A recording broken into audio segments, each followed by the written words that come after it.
భోగి పండుగను పంట కాలం ప్రారంభం సందర్భంలో జరుపుకుంటారు. పాత మరియు అవసరం లేని వస్తువులను త్యాగం చేయడం ద్వారా నెగటివిటీని వదిలిపెట్టి కొత్త ఆశలను స్వాగతించడాన్ని సూచిస్తుంది. కుటుంబాలు చెక్కలు, ఎద్దు దారాలు మరియు వ్యవసాయ వ్యర్థాలతో మంట వేస్తారు. ఇది గత బరువులను తగలబెట్టి శ్రేయస్సును స్వాగతించడాన్ని సూచిస్తుంది. మీకు భోగి పండగ ఇష్టమైతే మా ఛానల్ను లైక్ చేసి సబ్స్క్రైబ్ చేయండి. భోగి పండుగ వర్షదేవుడు ఇంద్రుడికి అంకితం చేయబడింది.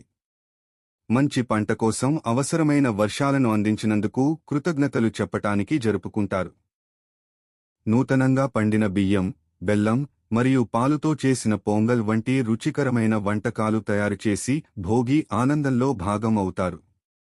భోగి పండుగను దక్షిణ భారతదేశంలో, ముఖ్యంగా ఆంధ్ర, తెలంగాణ, తమిళనాడు, కర్ణాటకలో ఘనంగా జరుపుకుంటారు.